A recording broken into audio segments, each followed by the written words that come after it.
वेङ्कटेशाय मङ्गलम्।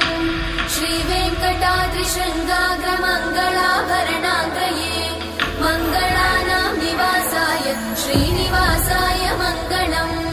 सर्वावयव सौन्दर्य सम्पदा सर्वचेतसां सदा सम्मोहनायास्तु वेङ्कटेशाय मङ्गलम्।